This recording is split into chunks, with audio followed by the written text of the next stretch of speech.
Hello there, everybody. My name is Meg. Welcome to my channel, and this video is going to be all about business. So for those of you who have been following my channel since the beginning, you know that I've gone through quite the transition in the past year and a half, 2 years. So to catch anyone up to speed, I underwent open heart surgery when I was 24. I had life-saving surgery to remove and repair an ascending aortic aneurysm. I have a Dacron graft inside of my chest. You'll see my scar in some of my pictures. So anyway, ever since then, ever since waking up from that surgery, I really have been on this mission to find myself and my purpose. And up until that point, I had been working mostly full-time as an actress. And at that point, when I had my surgery, I was also teaching acting, voice, and dance at a local theater company called Accent Music and Performing Arts just outside of Pittsburgh, Pennsylvania. So just before my open heart, I was actually considering going to school for broadcast journalism, which is a funny turn of events because then once surgery happened, it just kind of fell to the wayside. So just a good example of how, like, sometimes when things seem to be going like bad in life, you know, it's all working out for your favor, in your favor. So anyway, I mean, because like that would have been a fine career. I bet I would have been just a fine broadcast journalist, but like, was that really my true desire and my true passion? No. So it's funny in hindsight. But anyway, after that point, after my surgery, I still was doing acting for a while. I traveled, I moved to Florida about a year after surgery, just really like to launch my vision quest. Took a job in Nashville doing live infomercials that launched me all around the country. I was traveling and doing these live infomercial shows. So long story short, came back to Pittsburgh after about a year of that. And 3 months after that, I took over as the general manager of Over the Bar Bicycle Cafe in North Park, Pittsburgh. So then that was really when like my career as a, I would say, a businesswoman began, because that place really, I took it from I took it in a real 180 there. And I really went in and did some good work and kind of whipped the place into shape. And it you know, I learned a lot about business from a very young age, very organically, from my father. He's been a salesman his whole life. And he also ran the local skating rink where I was a speed skater. So, and I also worked there too. But anyway, I just saw the way that man ran businesses and talked to people, and I learned so much. So once I really got my feet wet in running businesses, it really was like, oh, okay, I'm good at this. I know what I'm doing. So I did that for about 2 years, and then I decided to take a corporate restaurant job to sort of expand my leadership skills. I had sort of reached a point, it was a locally run restaurant, so I'd reached the point where I was right next to ownership, and my partner at the time was one of the owners, so I couldn't really see a way at that point to expand from there, which is why I decided to take the corporate job, which I'll get into in a minute. That was more like restaurant marketing and that sort of thing too, but and seeing the way corporation works. But anyway, I just didn't see a way to expand out of that, and it was that was actually a really tough decision in my life, but it was also a crucial turning point, because I had done a lot of work in the ways of just branding OTB as a brand, as a restaurant, by the way that I hired the staff, by the music that we played, by the volume that it was, by the pace of the restaurant. And so it was my baby. And when I left there, a lot of people said, Meg, you can't leave, you are OTB. And I said, you know what, guys, that's why I gotta go. So oh gosh, I love those people. Mike Kodak, Marty Maloney, John Pratt.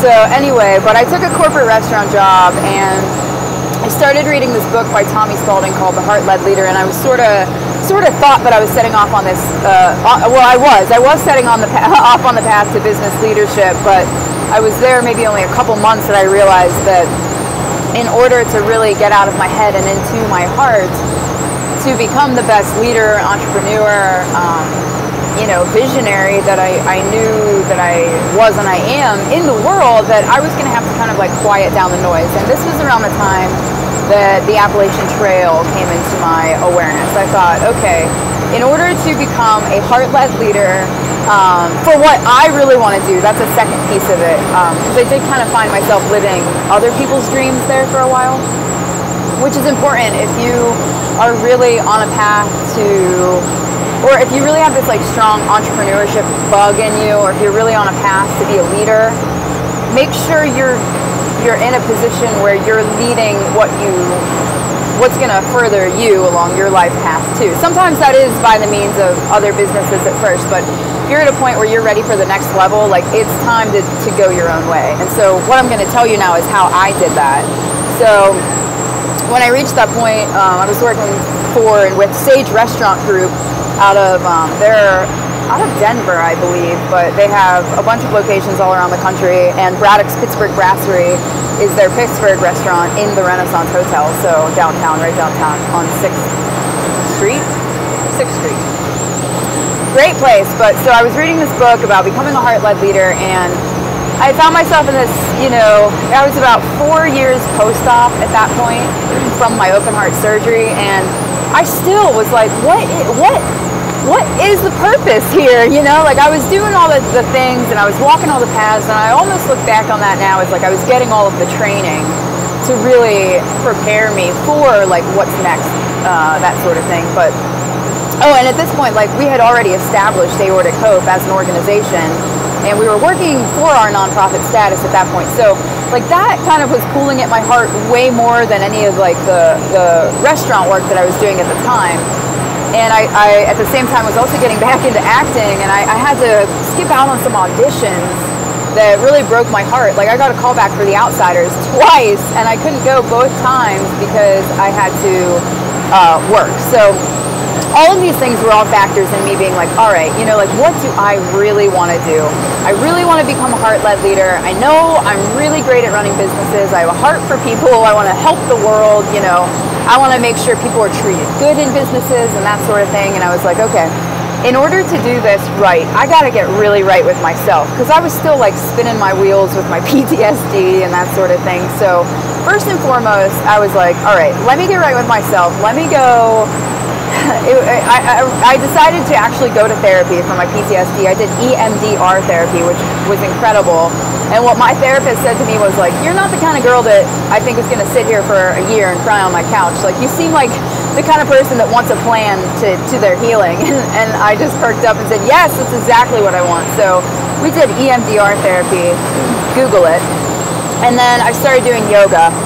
And I also assessed my financial situation at that time, and I realized, like, okay, in order to it wasn't like quite sure if I was going to I wasn't quite sure if I was hiking the AT at that point or not. I just knew that I needed to like really get a grip on my financials, like get myself on top, and get myself out of my school debt. I always had the goal of getting out of that by 30, and I succeeded in that goal. I'm so proud of myself for that. But so I started to like get right with myself and really then take tangible active steps towards what I needed to do financially to kind of quote unquote break free. So I was working on all of that. I started doing like a snowball effect with my loans, and it was just like boom, pull the trigger, boom, pull the trigger. Like one thing after the next was just getting paid off. I started selling my things. Like basically once momentum took over, it was done. It was like, now I see the way. I see how this is just going to be easier and easier and easier. And then I was like, wow, I can sell this thing, I can sell this thing, I can sell my car. Like I got a little radical with it, but that's my style. But anyway, what I decided to do, and I did stay with Sage for 1 year. I wanted that year on the resume, and I wanted to see it through and give my best effort to the corporate world. So I could just kind of like get my feet wet there and see, what there was to see. But I came to a point where I was like, I need to, instead of looking for like another job or this or that or something else or like more fulfillment in that way, I was like, I need to really feel fulfilled. And in order to do that, I really need to decide and figure out what fulfills me. And for me at that point, and like in my healing process, I was like, I just got to get the fuck out of Dodge.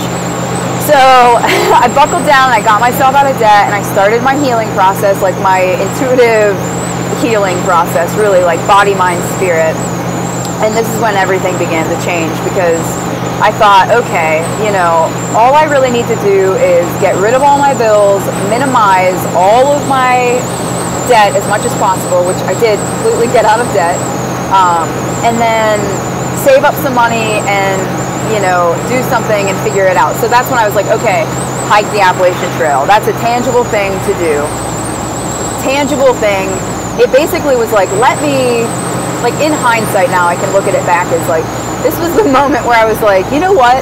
I am going to quit my job and invest in myself now, in order to figure out and determine the path that I really need to and want to be on in this life. So sometimes I think you just need to do that, like especially if you're just running into like wall after wall after wall with like, whether it's a job or a relationship or anything, like just give yourself a rest from it. You know, there's nothing to say that if you leave your career, you can't ever go back to it. You can take a year off. You can take 6 months off. You can take a month off. Like you can do it. And you know, it's like, sure, are there ways to kind of like, it's almost like once you have so much momentum built up to a life that you like blink and you're like, how am I even living this life? Like once you have that much momentum built up, it is a bit of a process to kind of like unwind that all and then begin to build a new life.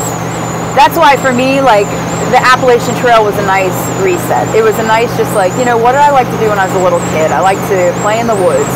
So let me just go do that. I already had a passion for hiking and the outdoors, and a partner who was willing to go and do it too, and who also was a huge asset to me in my life in the way of like I'd say like motivational support, financial mentorship. Like John really helped me kind of see things more clearly and take a more grounded approach to like taking the necessary steps to actually achieving my best life. So thank you, John Pratt. So anyway, it just like, it reached the point in business where I was like, I just gotta get out of Dodge, and I gotta like redecide and redefine who I am and what I want to be. So now that I've done that for, you know, it's pretty much been 1 year, a little over a year since I haven't quote unquote worked for anybody else, and it's been incredible. It's been amazing. It's been life-changing and liberating, and not to have to answer to anybody else or like define yourself by the role you have or anything like that. Like it allows you to organically discover who you really are, and it's helped me with Aortic Hope and like my position with our foundation as a co-founder and moving forward, and it's opened me up to like more possibilities in the aortic community. Not to mention, like, thank you, Greg and Tia, because when I went to hike the Appalachian Trail, we brought on 2 administrators that have just, like, done the damn thing well. Like, they not only, like, Tia took over the marketing so I could, like, be in the woods, and then Greg came in and, like, freaking just pushed us, you know, as a male figure, pushed us to be like, all right, what are we doing? How are we doing it? Let's do it, you know? And so everything's awesome with that. And now that like Aortic Hope is functioning so well and so smoothly, it's also like mentally freed me up to start working towards my own business and my own brand, which, you know, all in all in the scheme of life, that I'd say to get to this point took about 1 year conscious time of, and you know what, no, honestly, it's been more than that. It's been like 2 years ago was when I really decided like, this ain't it, what is it? 6 years, you know, 6.5 almost from my open heart was like the vision quest. But these things take time, you know, they take time. You, as much as we all want to like snap our fingers and, you know, there are some things, I will not lie, the truth is there are some things in life that you can snap your fingers and poof, whatever you want manifests right there. And there are other things that, you know, if you're asking for a specific thing, you know, maybe open your eyes and realize that you might be receiving it in a different way. Like you might be, you're always receiving, and you're always receiving the information and the knowledge that you need to get you to the next level in your life. You just can't like hit a wall by complaining or whatever. Like cut the complaining out. Just cut the complaining out. just cut it out. It's not worth the energy, and it does not serve you. You can achieve your best life. You can become independently wealthy. You can become independent. You can become independent. And, you know, that's different for everybody. Like, my message is not that people need to do the life I'm living, you know, like, I wouldn't want everybody to do the life I was living. Then there'd be too many people doing it, and I wouldn't want to do it anymore. But, you know, like, this for me was my option. Hiking the trail, selling all my stuff, living out of a backpack for 5-6 months. When I just said to myself, like, I have that much time to figure it out. Now, I got to like 1 month before the trail, and I was like, shit, now what? But I was like, you know what? I'm just going to keep going. There's nothing to define that, like, I needed to decide by then, by the end of it, by Springer Mountain. I was like, I'll just keep going, you know? And I did that, and I just kept taking the next right step, and the next right step, and the next right step, and the next right step. And now, like, everything is falling into place. Everything for me, like, all the puzzle pieces are just like, poof, they're coming together. And I am here to tell you that you can do it too. Now, you have to determine why you want to do it, and how it is that you are blocking yourself, because that's all it ever is. And like, don't try to put the image in your head of like, this is the way it needs to be. Or even like with me and what I do, like the AT and then buying this van and traveling, like, this doesn't have to be your way. You get to decide your way. But the things, the crucial things, the crucial points, the things to do to become independent, and to become, if you're looking to start your own business, like to become an entrepreneur or a business person, like whatever, I guess essentially we are all our own business, and that's, yeah. But if you're looking to change your life or do just something different where you have more freedom, like, have an honest conversation with yourself. Like, have a state of the union address with where you are and where you want to be. Write it down like a business plan. Write down your roadblocks, and then write down solutions and ways to achieve them. If that's financial freedom, then like, change the relationship you have with money. Make it a game to like get out of your debt. Make it a game to make more money. You know, get into a point where you just feel better about spending money, and that'll already radically shift the way that you view it.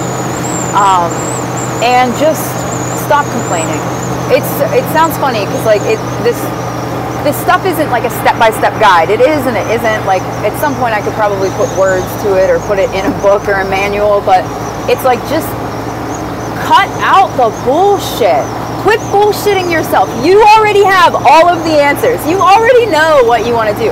If there's something that you dream of and it makes you feel giddy inside, the chances are you are supposed to do that thing in this life. And if you don't, you're gonna be on your deathbed wondering why you didn't. And sometimes it takes a year. Sometimes it takes 2 years. But you'll see the difference immediately when you take that first step to taking back your power, to aligning with your truth, to claiming your own personal and powerful and authentic life. So that's my business spiel. It's like, you can do or be or have anything you want. You really, truly can. You just have to be the one that gets in the driver's seat. You gotta do it. So, and like, also like as a side note, stop freaking worrying about what everyone else is doing. Stop comparing yourself. And do not think that, like, if you have a dream for something you want to create, just create it. Don't worry about, like, is somebody else doing this? Or just don't worry about any of that. Whatever it is that you're trying to create is meant to be created. Now, keep an open mind, because it might change as you go. That's okay. It should. It always will. Stay organic. Stay in the flow. But you got this. You got this more than you know. So here's my business spiel, I suppose. That's what I got for now. If y'all have like questions on how, like more specific questions on how I've kind of achieved this, you know, please just comment those below, or send me an email at meg.greenlee@gmail.com, because I would love to hear from you. And part of my passion and part of my purpose is showing others that like anything can be done. anything can be done. So the way that I do that is by means of my own life. And, you know, as much as I want to say, like, it's so easy, and that's what I'm working towards, like, it hasn't always been easy. It hasn't always felt easy. But then once I learn that lesson, it is easy. That specific thing is easy. The next time that cycle arises, it is easy. So just stay true to yourself, stay true to your heart, and you will get where you're going. I guarantee you that. So peace and love, y'all. I'm looking forward to connecting soon, and I will be checking in again soon.